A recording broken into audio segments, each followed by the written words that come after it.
What are we going to do? Church, as we hear the scriptures today, they're a little confusing. They're a little harsh.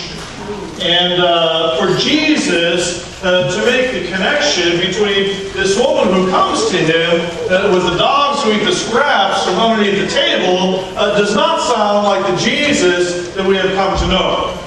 Doesn't sound like the Jesus that offers healing and peace and forgiveness to everyone without regard. But I think, sisters and brothers, we have to be very careful and we have to be very clear about one thing, to remember that Jesus not only was God, but was also human. Jesus was a product of his environment. He was a product of his culture. He was a product of his family and his local community. And he was raised in no uncertain terms to have nothing to do with anyone from Canaan, to have nothing to do from anyone from Samaria, to have nothing to do with anyone who was outside of those boundaries that was the holy city, Jerusalem, and its immediate small communities. Because only those who were there were among the chosen and the faithful ones. Everyone who was on the outside of that, well, we didn't know what was going to happen to them, but we knew that they weren't chosen, they weren't saved. You remember Jesus encounters the Samaritan woman, and there's that whole dialogue, well, you know, you worship what you don't understand, and you say you have to worship in Jerusalem, and we say, so all these kinds of divisions are going on, and it's in that context that we see Jesus encounter this woman from Canaan this morning. But the context of that reading only can make sense for us in light of the other scriptures. The prophetic scriptures, the word from Isaiah this morning. Isaiah says to us this morning that my house will be a house of prayer for all peoples. And I always think of this text when I drive. I think it's on Cedar. Is that huge red? I don't know what it cost them to build that church, but I know we're not going to have some, Lord, I mean, those gold spires, all that fancy brickwork. But it says a house of prayer for all peoples, and that text, that line comes right out of this passage from Isaiah. And Isaiah, in his third section of his prophetic books, is talking about the folks as they come back from exile. You know, they were very isolated, and they were almost unable to continue practicing their faith in the midst of being in a foreign land. And there were those who came back and said, you know what, once we get back home, and we get this temple reestablished, and we get things in order the way it used to be, we're going to put up big walls and fences and tell everybody else who doesn't belong to us to stay out. Stay far away. Don't mess with us again. And Isaiah says, no, that is not what God intends. God delivered you into the hands of your enemies so that you might be able to come and to understand and appreciate all that God has done, is doing, and will yet do for you. And in the midst of their hardship, they were able to maintain their faith and relationship with God. And as they returned home, the prophet Isaiah was saying, look, you have encountered all kinds of folks from all kinds of places. Now the challenge is to bring them into the fold of the household of God. And so when they wanted to isolate themselves and exclude themselves even more, Isaiah says, no. When you rebuild the temple, God says it's going to be a temple, it's going to be a house of prayer for everybody who is faithful, everybody who keeps my commandments, everybody who is attentive to the law of God. And so it is to be a house for all people. And so we hear, on the one hand, this prophetic text of Isaiah, who lived hundreds of years before Jesus, and Jesus confronting the Canaanite woman. And in that context, Jesus is struggling with his own culture and his own experience of isolation and exclusion. And he says the first thing that he was taught to say, you know what? I'm not supposed to have anything to do with you. You're not of the house of Israel. And you're not supposed to be here. I'm not supposed to have any contact with you at all. And so Jesus, in that very human experience of what he came to know, is confronted by this woman's faith. And she says, yes, but you know, even the dogs eat the scraps from the tables. It was, if you will, an aha moment for Jesus. The light bulb clicked on in a new way for Jesus what his mission was to be about. It wasn't simply to that narrow focused group that he had grown up with and understood and lived with, but it was a mission to all peoples, including this Canaanite woman.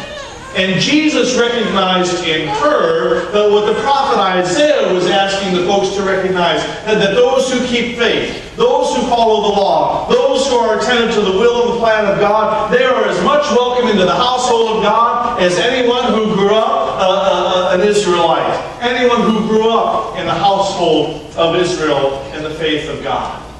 And so Jesus, as he encounters this woman, says, you indeed have great faith. And you know what? It is your faith that welcomes you into the privilege, into the reign, and in the gifts of God's family.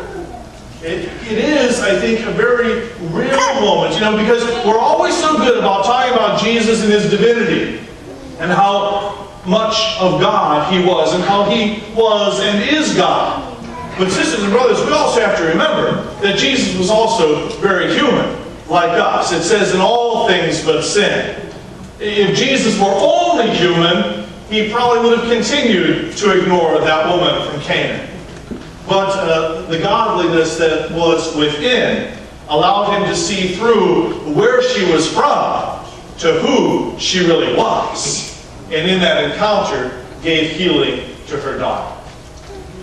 There's an old saying, sisters and brothers, that good fences make good neighbors. It's good to know where your boundaries are, where your limitations are, so that you can respect not only your space, but the space of those who live next to you. And all of us, as we grew up, certainly we all had these little fences between our yards in the city that were rusted from the day that they were ever put up. And they probably couldn't hold back even a wild rose bush, but those fences, no matter what, were a symbol of space. They were a symbol of boundaries, a symbol in which we could live comfortably with one another and respect each other. Now, when I was little, we'd go to my grandparents to visit. This little rusted wire fence was between my grandparents and their neighbor's house, and we were all friendly. When we were little, they'd pick us up over the fence, carry us over, and we'd play with their grandchildren. They'd come over and play with us, and everything was fine. Until one day, we drove back to Pennsylvania to my grandparents' house, and when we pulled in the driveway, the fence was covered with cardboard from the neighbor's side.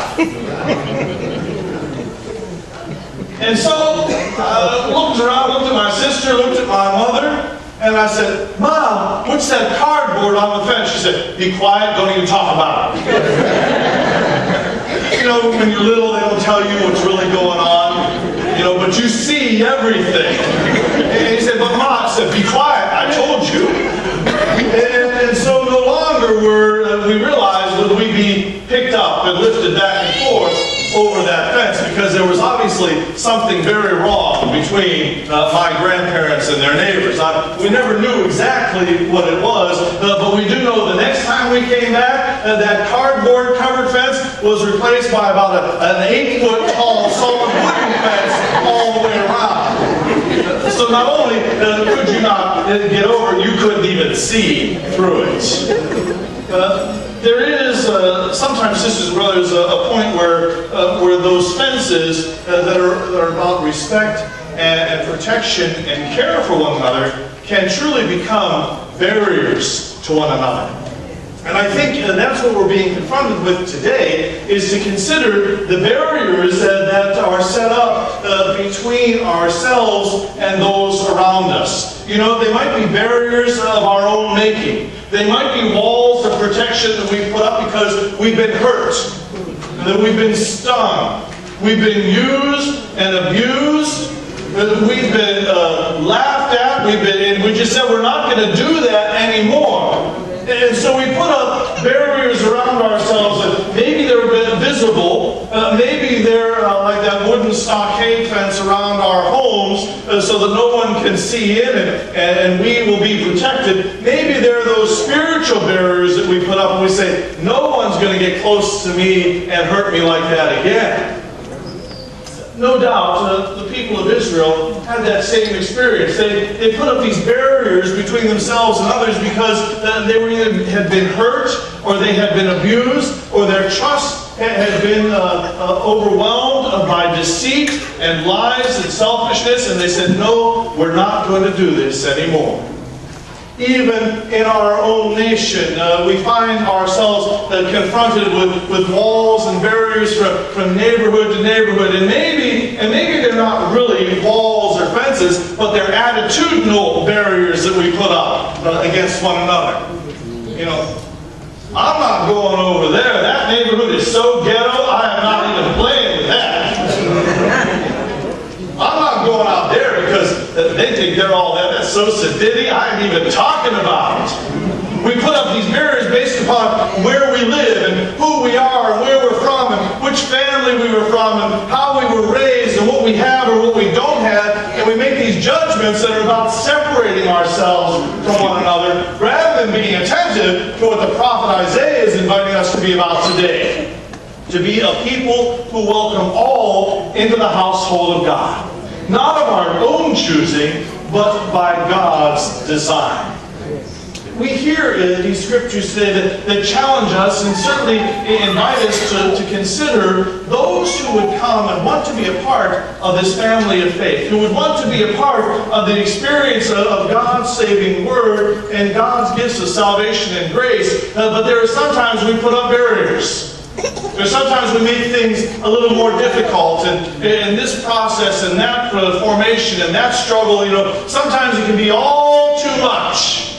And some folks will just say, well, I'm not going to worry about it.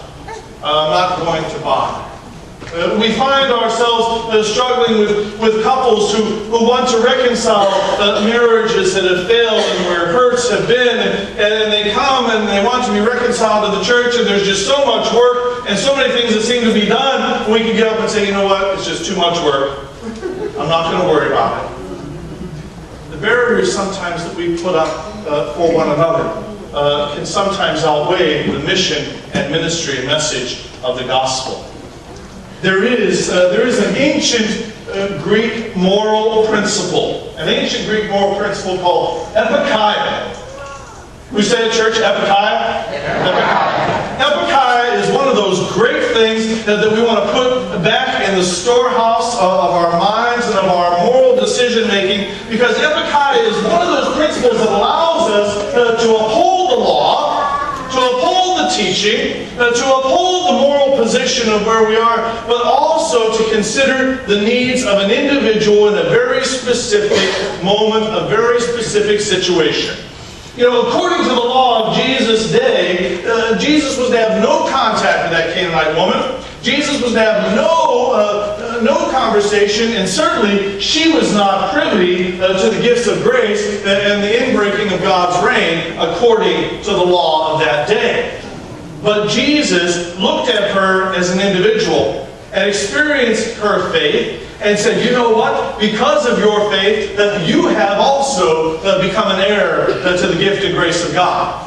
You and I, in this principle, this moral principle of epikeia, are invited to consider the importance of upholding who we are and what we believe, but to also recognize that these laws and things are in place for individuals. They set up boundaries not to divide and separate, but to protect and to show respect. And so there are times when we look to laws that in an individual case, we might be called to set that aside for that moment. For example, a couple is having a baby. The husband is rushing the wife to the hospital so that they can deliver this child, and there's no one at the intersection, and they go through the stop sign. Okay? So, who is behind the corner, around the trees that no one saw? And the lights come on, and they're going, and of course, you're supposed to stop, but he's on his way. He's got to get his wife to the hospital, so he just keeps on driving, and the police just keep on following, and they get all the way to the hospital. Now, according to the law, there should be at least 2 charges: running a stop sign and failing to stop for an officer. Okay? But that would be a situation where, because of those circumstances in that case, there is no penalty. Yes, the law is what the law is, and ordinarily we would observe it. But in that moment, there is good moral reason not to press charges. See what I'm saying, church? Okay, so I think we have to be mindful of that, but we also have to be very, very careful that in all that we do, that we don't set up things that separate and divide us. In our own nation right now, one of the greatest battles that we're having is about the borders and the walls between the United States and Mexico. It isn't just about protecting borders. It isn't just about economics. It's also very much about racism. And until we're able to say those kinds of things very clearly and very publicly and address the heart of what the argument is going on, we can't address the real problem. The real problem is the fact that folks in Mexico economically are in a mess. And they're willing to do anything they can to find a better way of life for themselves and for their families. The wall in Berlin that existed for a generation was meant to separate the West from the East, democracy from communism, and all those things. That was a wall that caused the death of many a person trying to cross over from that kind of oppression into freedom. That wall which finally, that we as a human family said, can no longer exist to separate people from one another.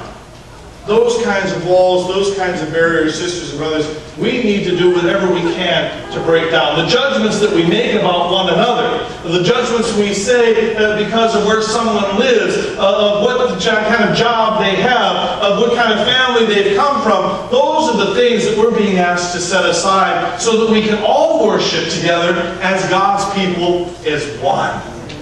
That was the vision of Isaiah. That was the vision of Jesus.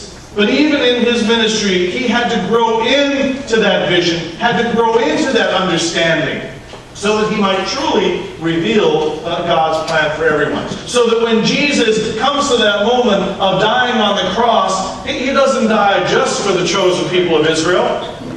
He dies for all. When Jesus goes to that Last Supper with the disciples, and he said, "Take this and eat this, take this and drink, it will be shed for you and for all."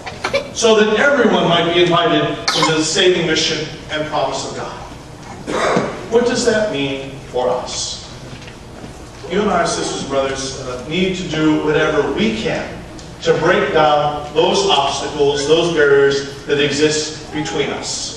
Between families, between neighbors, between communities, in our own nation. Whatever it is that we can do to bring about unity and strength and peace in our nation and in our church. As we move forward with our strategic plan and the visioning that we will be unfolding in the coming months, one of the first principles that we need to consider is that of unity. That of communication, that of sharing and cooperation. If you and I, sisters and brothers, cannot be one in what we're about, then anything that we do is bound to fail. If we cannot be together of one heart and one mind in Christ Jesus, then anything that we do is never going to make it. Because we will think it's all about us. But when it's truthfully all about God working in us and God working through us. we hear in the second reading from Paul's letter to the Romans today, that this kind of mixed message where Paul is struggling with the fact that his Jewish community has not accepted Jesus and the message and the way that he brings. And yet, Paul says very clearly, in a very strange kind of way, it's only because of their disobedience, only because of their failure, will they be able to experience God's mercy. So you know what? It's a good thing. It's a good thing that there's failure. It's a good thing that there's disobedience. It's a good thing that there's sinfulness, because except for sinfulness, we would not be able to know how merciful and just and forgiving and loving is our God. It's a strange way of talking about it. But think of our own lives, our own experiences. When life is good, when things are going well, God is there, and God is all that, and that's great stuff. Just leave me alone, let me get all of my business. But we know when things get tough, when we're confronted with our own sin, when we're confronted with our own weakness, when we're confronted with the struggles of our lives, then who's the first one we turn to? God, help me out of this mess. So in a sense, Paul has got it right. It's when we're confronted with our sin and weakness that we can experience the gifts and grace and mercy of our God. The only way, you and I, sisters and brothers, that we can work to overcome these divisions among us and in our world and our community is to accept the fact and to recognize that we are sinners, that we're imperfect, that we don't have it all together, that we're not complete, that we're not whole except for Jesus entering into our lives. Only when we come to that moment can we experience a God who is willing to do so much for us and so much more than you and I can ever do by ourselves.